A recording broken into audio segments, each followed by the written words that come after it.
Okay friends, it's time to get started on our job. One of the first things we need to do is safely raise and support the front of the vehicle so the wheel's off the ground. After that, use a 22mm socket to remove all of these, the center cover, and then the lug nuts.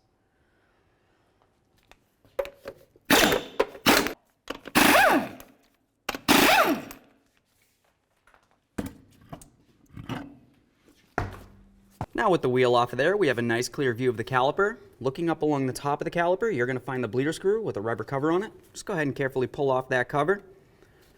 We'll give it a quick inspection. We're going to be reusing this, so carefully set it aside. Now go ahead and open up your bleeder screw with a 10mm wrench. Now with this open, let's go ahead and make our way into the truck. We're going to carefully press down on that brake pedal all the way to the floor and hold it there with a pry bar while we continue. Get back down here, we'll close that bleeder screw. Now we can make our way to the flex hose where it connects onto the caliper. We'll use an 11mm to remove this banjo bolt. Keep in mind there could still potentially be fluid in this area. Okay, so at this point we have our banjo bolt out of there. If you look at the banjo bolt, you might happen to find that you have a seal on it of some sort. So if you do have it on there, just go ahead and take that right off. And then you want to give it a quick inspection, make sure it's still in good condition. Typically you're going to want to reuse this. If you're not able to reuse it, you have to replace it. Grab that flex hose, we're going to pull it away. Now we just want to look at the caliper right there. Make sure you don't see another one of those gaskets on there. If you do, just go ahead and pull it off. Let's also give the caliper a quick inspection. Assuming that looks good, let's make our way all the way up to the top of the knuckle and start removing it from its mounting point. Let's get the ABS wire off of the bracket. To do that, typically you just grab it with some long nose pliers along the two ears, squeeze those together, and then you should be able to grab onto this, give it a little wiggle and remove it. We'll give it a quick inspection. Now let's move right here to this bolt. We'll use a 10mm to remove it from the knuckle.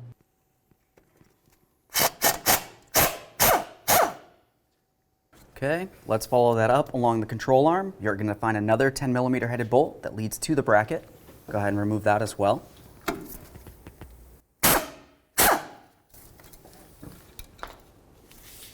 Grab that bracket, remove it from the control arm. Now let's go ahead and follow that flex hose up to where it connects onto the steel brake line right here. To remove this, you want to make your way up to the fitting. We're just going to go ahead and turn this counterclockwise and unscrew it from the flex hose. Once you have that broken free, you want to give this a quick inspection. If it looks as though it needs to be replaced, that's something that you're going to want to make sure you deal with. Let's go ahead and set this aside. Now the next thing we want to do is dismount the flex hose from the bracket. Looking at the bracket, you can see that it has a clip right up along the top right here. There's a ridge where my index finger is. We're going to carefully get in between this area, pull out the clip, and then the flex hose should come off of the bracket.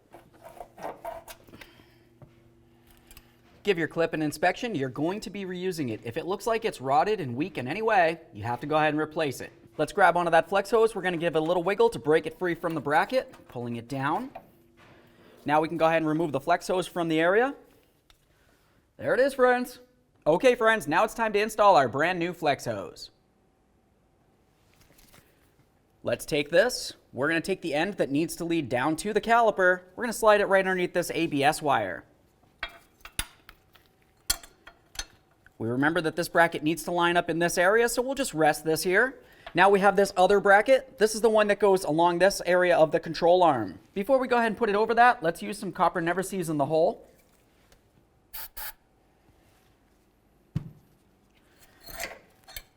Bring this around the control arm, get it in position, and we're only going to start this bolt in a little bit. It still needs to be able to move around so we can continue.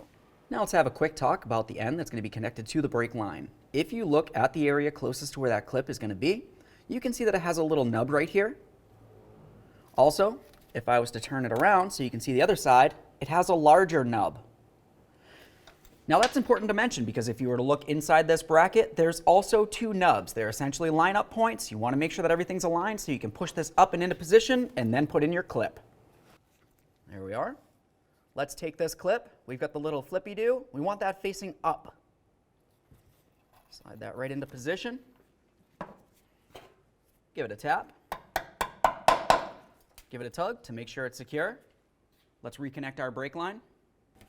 You want to make sure that this screws in by hand before you try tightening it with a wrench. If it's cross-threaded, you're going to find that you have a leak.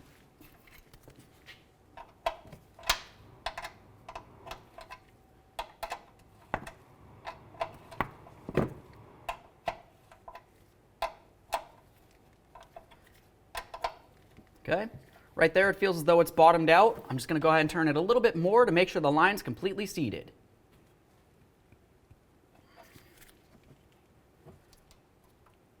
right, let's go ahead and follow that over here. We're going to start connecting the bracket into the knuckle. Make sure this area is clean. Apply a little bit of copper never sees to the bolt hole.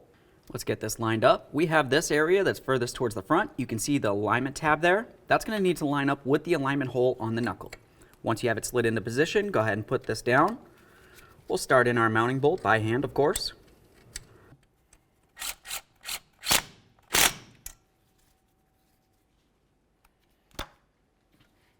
Resecure your ABS wire. Now we can get this connected back onto the caliper. Let's go ahead and grab onto our banjo bolt, which is the mounting bolt, and our 2 crush gaskets. For these, I'm going to take one and I'm going to put it directly onto the banjo bolt. Now we're going to take that, we're going to slide it through the flex hose. At that point, we'll take our other gasket, put it right back on that banjo bolt, so there's one on each side of the flex hose. Take a quick look at your caliper, double check to make sure where the seal is going to be is nice and clean, free of any debris. Let's go ahead and put this on here. Start it in by hand, as always. Once it feels as though it's started in there, go ahead and tighten it up. Okay, right there feels as though it's bottomed out. Now we want to crush those gaskets a little bit so it makes perfect contact on both. Let's just go ahead and tighten it a teeny bit more. Give it a wiggle, make sure it's completely secured. Now let's go ahead and follow our way up here and double check everything else. We're going to go ahead and tighten up this bolt that holds the bracket down to the control arm.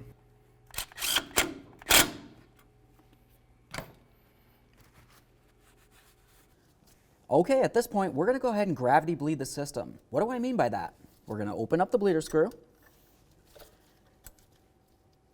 And what we're going to wait for is gravity to go ahead and draw fluid from the master cylinder all the way down through the brake lines, through that flex hose that we just installed, and into this caliper. Once we see a little bit of fluid coming out of here, we can continue on with a manual bleed. All right, so at this point, I've got some fluid starting to come out of this bleeder screw right here. So let's go ahead and close it off, and then we can continue on with our manual bleed. The next thing I want to do is make sure that the master cylinder is full of .3 brake fluid. If it's not full, just go ahead and top it off. Put that cap back on. For a manual bleed, it's going to be easiest having 2 people. One person inside the vehicle in the passenger compartment, and the other person's going to be out here. The person inside the vehicle is going to have to go ahead and pump up that brake pedal slowly. Typically, I do this 3 to 5 times. On the 3rd time, we want to have them hold that pedal and let us know. We'll come out here, go ahead and open this up. It should start putting out a little bit of fluid, and you're probably going to see some air bubbles. Once it stops coming out, close this, tell them to pump again, and we're going to repeat this process until we see no more air coming out of the system. Go ahead and pump the brake pedal, please.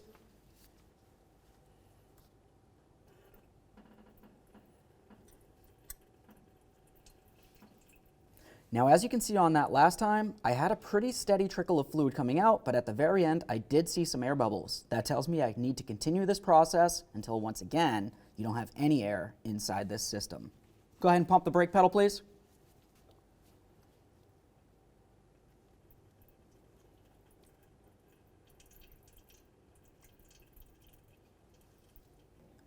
Now at this point, I got it to the point I can see that I didn't have any air coming out of the system as we were bleeding it. We'll call it your prerogative if you prefer to continue just to double check, but at this point I feel confident that we don't have any air in the system. Okay, let's go ahead and clean our mess.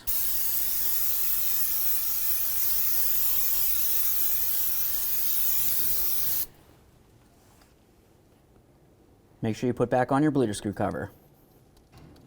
Once you have it completely bled, make your way back over to that master cylinder and double check to make sure you're at the maximum line. Let's go ahead and get our wheel back up on here. Now we can start on all of the lug nuts. We'll bottom them out, get the wheel safely back on the ground, and torque each of them to 140 foot-pounds.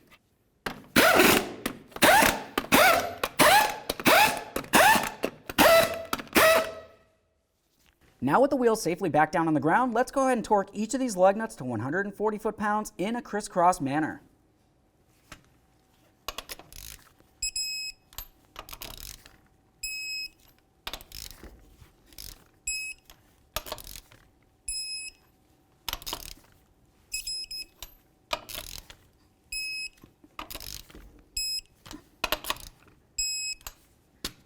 Torqued. Reinstall your center cover.